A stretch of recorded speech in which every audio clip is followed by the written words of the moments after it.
Olá pessoal, a paz do Senhor Jesus, Denísio Queiroz aqui com mais uma lição, agora a lição de número 11, com o tema A Última Ceia e a Prisão de Jesus. Lucas capítulo de número 22. Já quero pedir a você, se inscreve no canal, deixa seu like, participa juntamente conosco, coloca aí nos teus comentários, tá certo?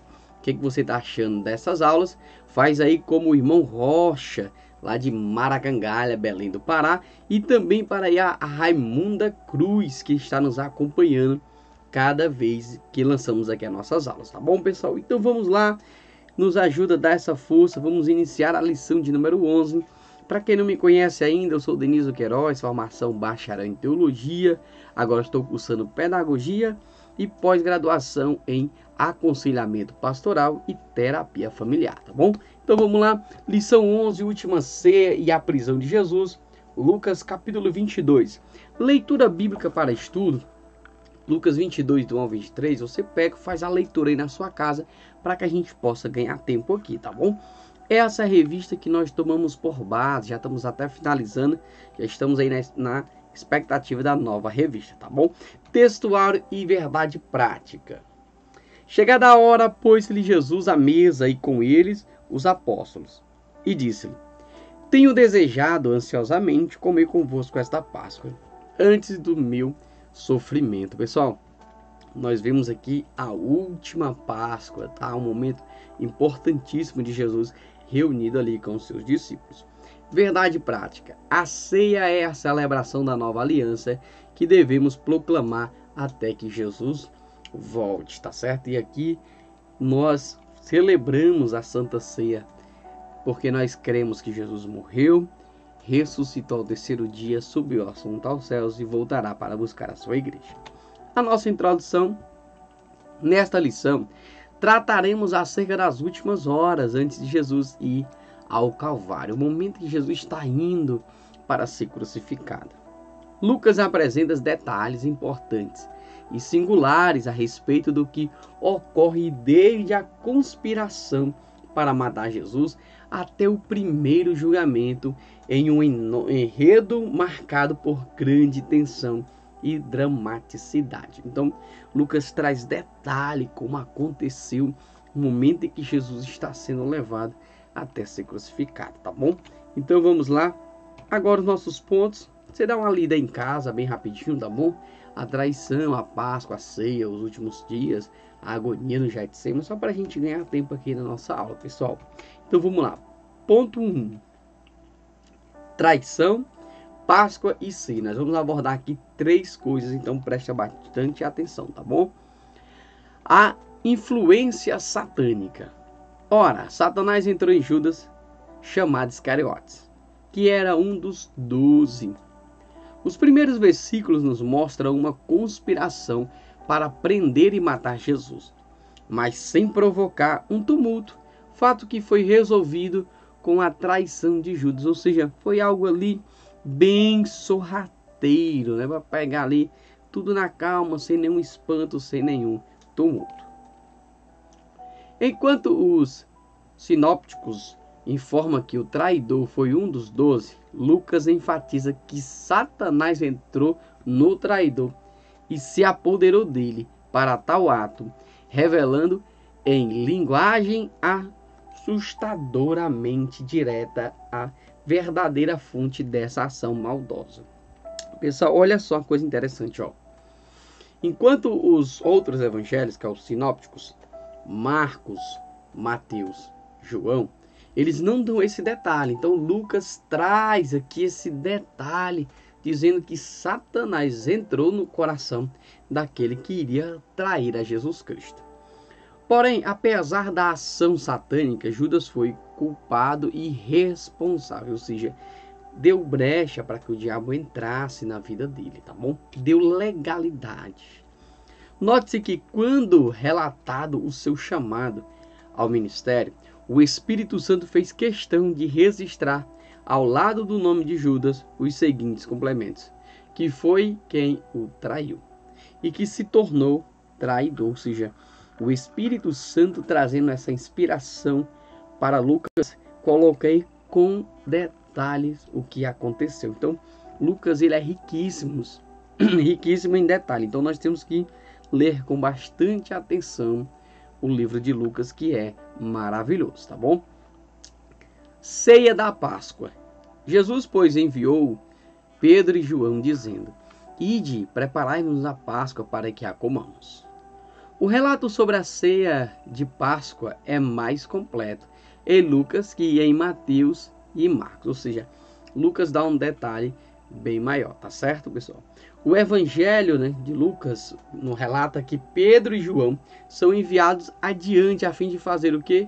Os preparativos necessários para a celebração da Páscoa.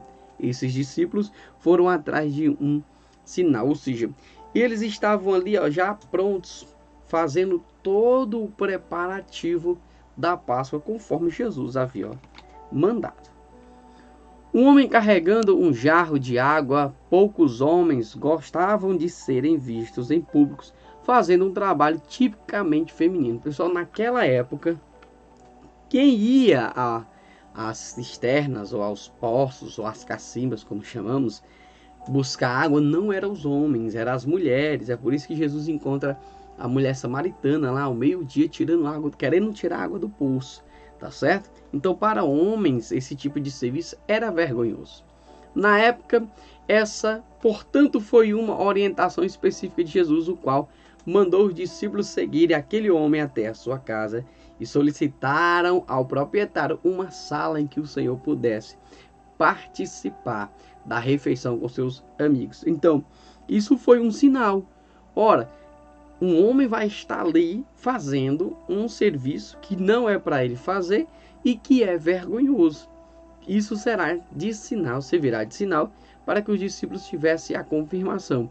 E para onde o homem fosse, eles seguiriam e lhe diriam ali aonde está o local, a sala apropriada aqui para que a gente possa preparar a Páscoa, tá certo?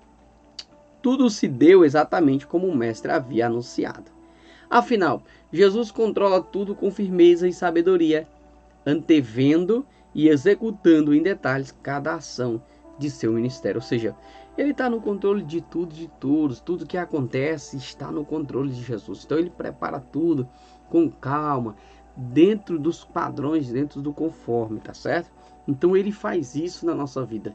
Então não se preocupa, porque Deus está no controle da tua vida e ela vai seguir conforme o Senhor quer, tá bom?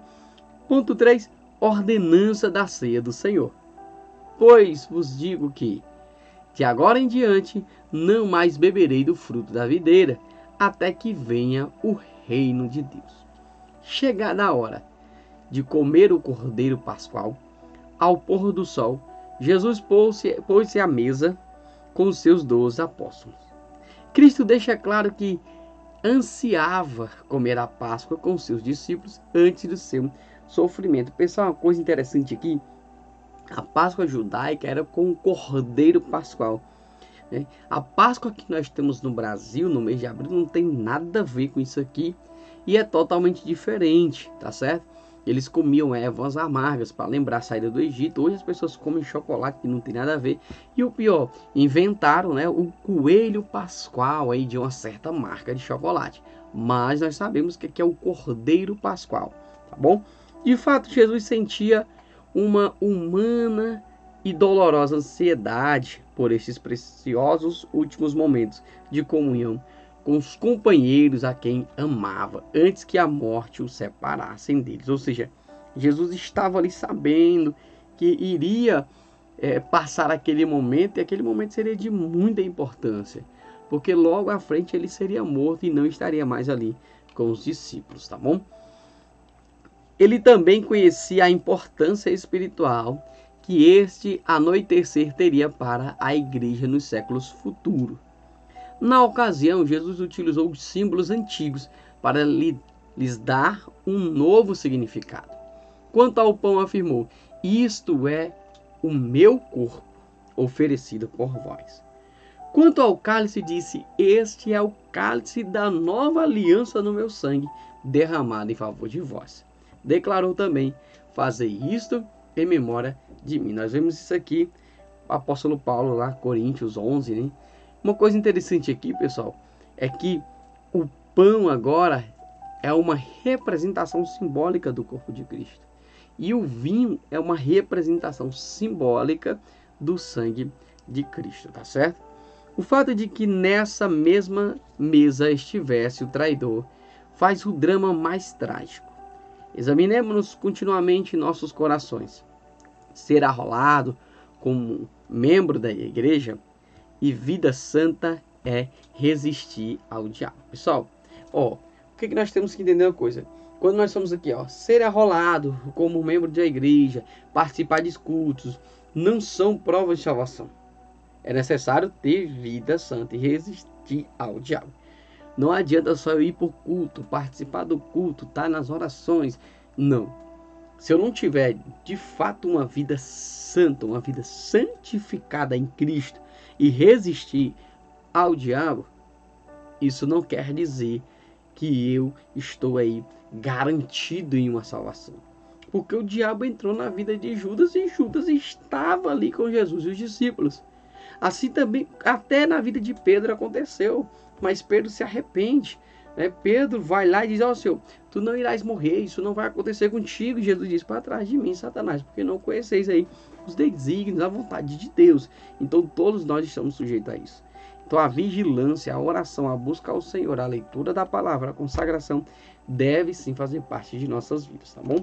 Então vamos lá agora, dando continuidade ao ponto de número 2. Os últimos dias. Tópico 1. Os discípulos disputam entre si.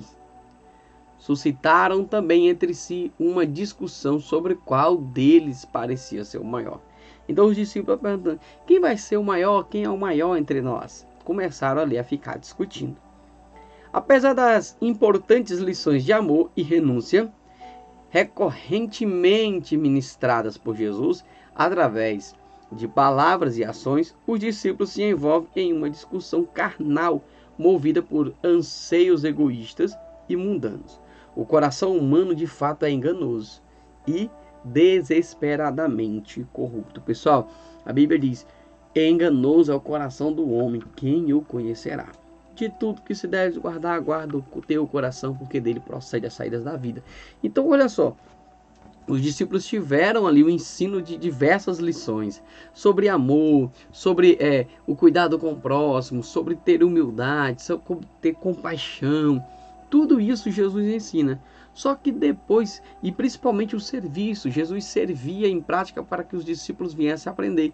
Só que os discípulos agora começam a questionar: quem é o maior entre nós? Quem é o maior desse grupo? E aí Jesus dá uma lição muito interessante.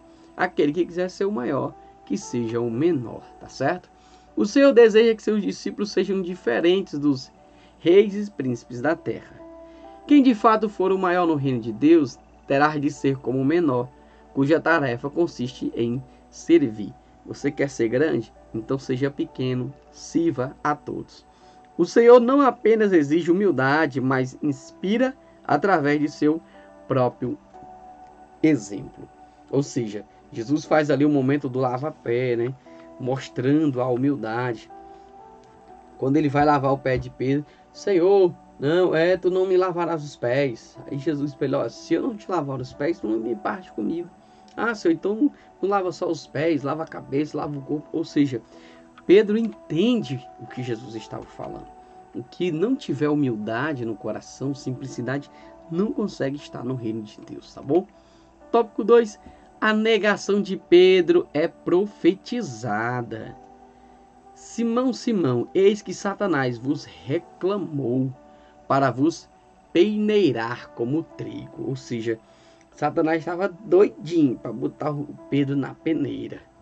O versículo em apreço mostra a advertência de Jesus trazida a Pedro, o qual, tal como aconteceu com Jó, era alvo de Satanás. O desejo do inimigo era peneirar os discípulos como trigo. Essa metáfora era de fácil compreensão para os apóstolos, ou seja, colocar à prova, né? Fazer ali a separação do trigo através da peneira. Continuando. Cirandar ou peneirar tem o fito de remover o joio ou os resíduos do trigo. Ou seja, Jesus revela o impiedoso e ardente desejo de Satanás de expor Pedro ao fracasso, acusá-lo de sua fraqueza, fazê-lo naufragar na fé tão miseravelmente a ponto de desistir do seu ministério, por remorso seu e possível amargura dos demais apóstolos. Ou seja, o seu remorso, né, por haver ali negado a Cristo. Satanás não foi proibido de tentar Pedro, nem está impedido de nos tentar. Cristo, entretanto, não é um espectador neutro deste combate, pois temos a sua intercessão e a assistência celestial. Pessoal, o que o autor está nos dizendo aqui? Olha, todos nós estamos sujeitos a passar o que Pedro passou, o que Judas passou. Só que nós temos Cristo ali para interceder, para nos dar assistência celestial, para estar ali ao nosso favor. E se Cristo não tivesse feito isso, Pedro teria perecido. O crente, mesmo quando imerso nas mais duras batalhas, deve resistir. Deve revestir-se de toda a armadura de Deus e permanecer fiel, sabendo que seu Senhor fortalece ao cansado e está sempre vigilante. Ou seja, nós vemos lá em Efésios, né? Revestidos das armaduras de Deus. É isso que nós precisamos fazer. Se quisermos vencer as batalhas, as dificuldades desse mundo, nós temos que estar prontos para guerrear, tá certo? E Cristo está pelejando aí ao nosso favor. Tópico 3. Novas diretrizes. Então lhe disse: agora, porém, quem tem bolsa, tome-a, com também o alforje. E o que não tem espada, venda a sua capa e compre uma. Quando Jesus enviou os 12 anteriormente, eles se beneficiaram da popularidade de seu mestre. Nada lhes faltou, embora não tenha levado provisões. Tudo foi providenciado por um povo generoso e favorável. Mas agora uma grande mudança está ocorrendo, já que em vez da aclamação popular, o mestre está a poucas horas da cruz. Seus discípulos compartilharão o seu descrédito da mesma forma que compartilharão a sua popularidade. Olha só, quando Jesus manda pela primeira vez, como nós já vemos a aula, a missão dos 70, Jesus diz: olha, não era para levar nada, porque toda a provisão ali já viria daquele povo devido à popularidade de Jesus. Só que agora não, as coisas inverteram. Teriam que levar tudo o que era necessário, porque aquele que era agora popular estava sendo ali acusado, preparado para ser crucificado. Então estava totalmente aí ao avesso. Ou seja, as pessoas não iam mais dar moleza para os discípulos, tá certo? Além disso, dentro de pouco tempo, seus seguidores deveriam partir sozinhos para levar uma mensagem nem sempre popular a um povo muitas vezes grosseiro. Por não terem compreendido a essência do plano de salvação, os apóstolos tentam evitar a prisão e morte de Jesus. Eles recorrem à espada para defender o mestre e a si mesmos, para resistirem ao poder pela violência, para garantirem a medida que fossem agredidos. Pessoal, olha só, os discípulos não estavam entendendo de fato o que estava acontecendo, que era necessário para que Jesus morresse, para que o sacrifício fosse aceito por Deus, para que a porta da graça viesse através de Cristo. Só que os discípulos queriam resolver ali na espada, resolver na mão mesmo, tá certo? E não era dessa forma que Jesus havia predito para que isso acontecesse. O âmago da mensagem de Jesus é completamente mal entendido por seus discípulos. Com o espírito do entusiasmo popular messiânico, eles estão dispostos a pegar armas, como dissera Pedro momentos antes. Entretanto, Jesus ficou incomodado pela contínua falta de percepção espiritual dos seus discípulos e encerra a discussão abrupta e incisiva. Basta, ou seja, eles não entenderam nada. Eu acredito que o diabo se andou no meio daquele povo ali também, que acabou confundindo a mente dos discípulos, porque eles não entenderam o mais importante, que era o plano da graça, o plano da salvação, por intermédio de Jesus. E agora nós vamos para o ponto de número 3. agonia no Getsemane. Terminou a ceia da Páscoa. Nesta sessão, vemos o ministério terreno de Jesus sendo marcado pela traição de Judas, seguida da prisão do Filho do Homem. Inicia-se as piores provações para Jesus e seus discípulos. Tormento e perseverança. Então lhe apareceu um anjo do céu que o confortava, e estando em agonia, orava mais intensamente. E aconteceu que o seu suor se tornou como gotas de sangue caindo sobre a terra. Lá está Jesus orando no Getsemane. Aquela angústia, aquela agonia estava sobre ele.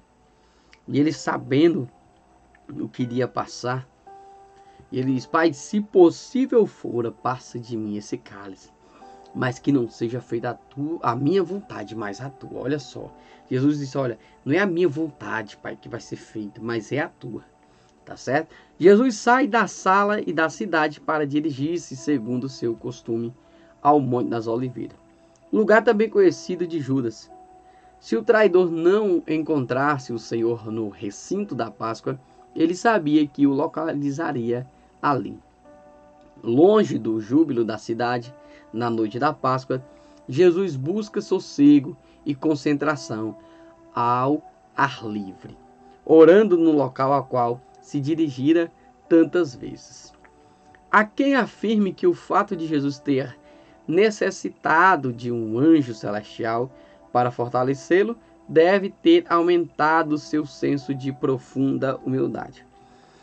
Alguns acreditam assim, tá certo? Mas Jesus estava passando um momento muito difícil, muito angustiante.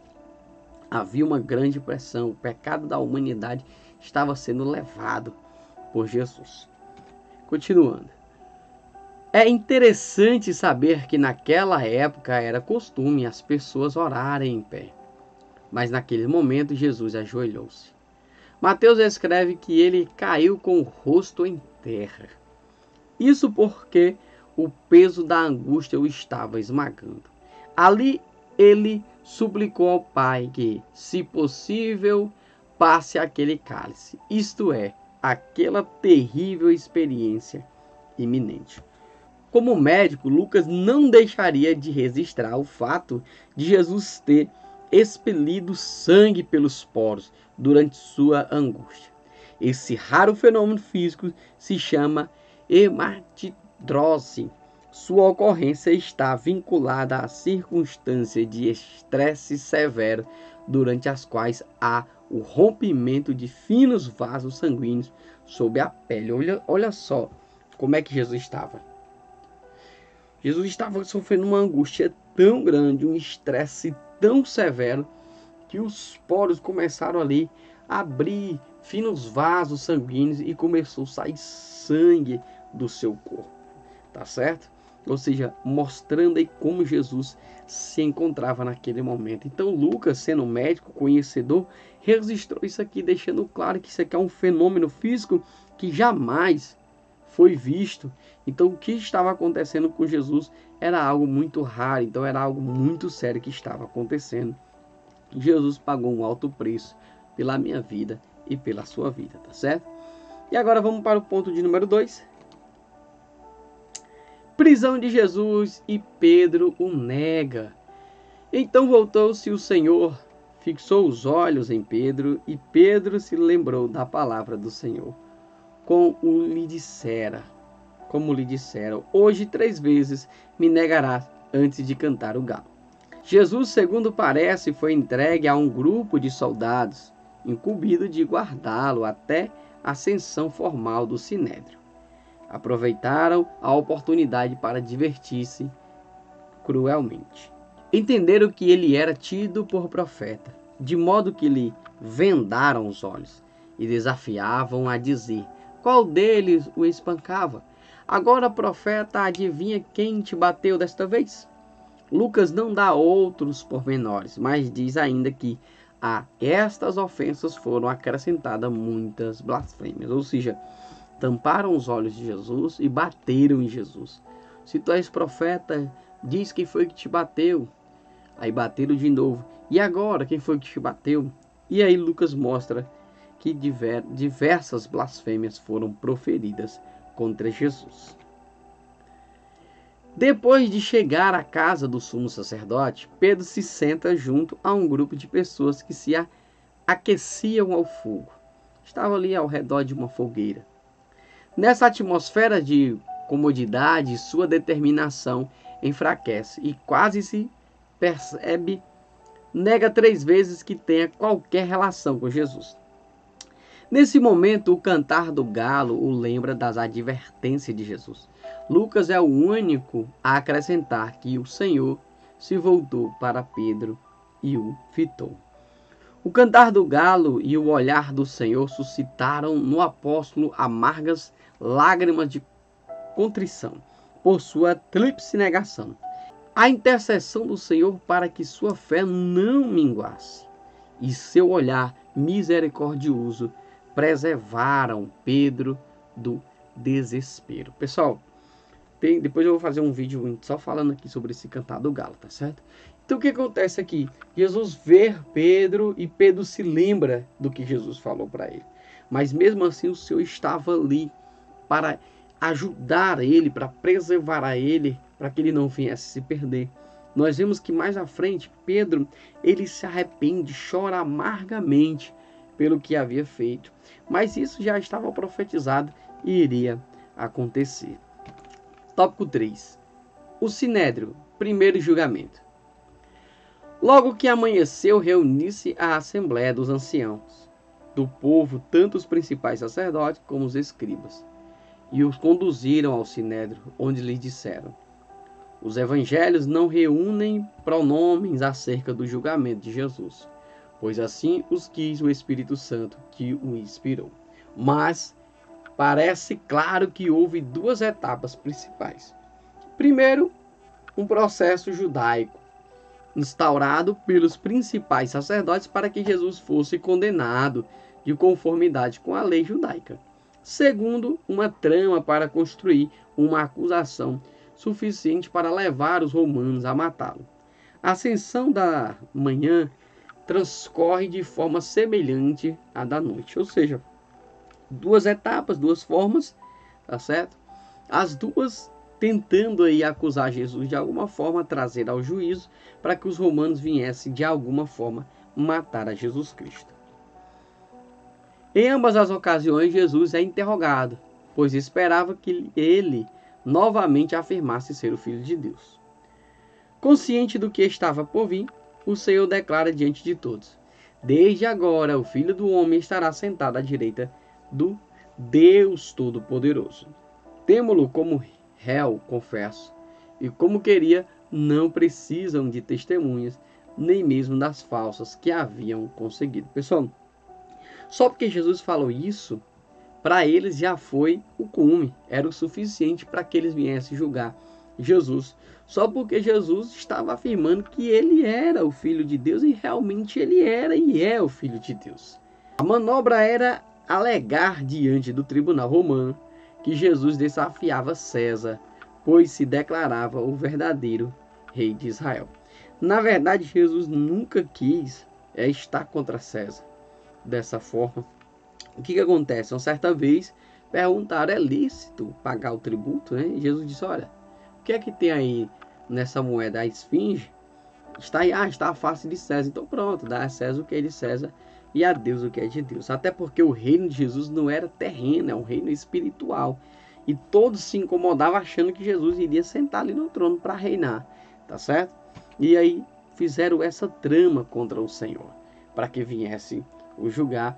E agora nós vamos ter que esperar a próxima aula para poder saber o que irá acontecer, tá certo? Aplicação pessoal: quem participa dos sofrimentos de Cristo, sentar-se-á à mesa com ele novamente. Ou seja, se você está sofrendo porque você é um cristão, porque você é um evangélico, porque você prega a palavra de Deus, não se preocupa. A tua recompensa será sentar à mesa com o rei, tá certo? Perguntas e respostas bem rapidinho. O que levou Judas a trair a Cristo? Possessão satânica, certo? Falta de vigilância também, né? O que levou os discípulos a disputarem entre si? Os seus anseios egoístas e mundanos, o interesse de querer ser maior do que o outro, de querer exercer poder, autoridade. 3.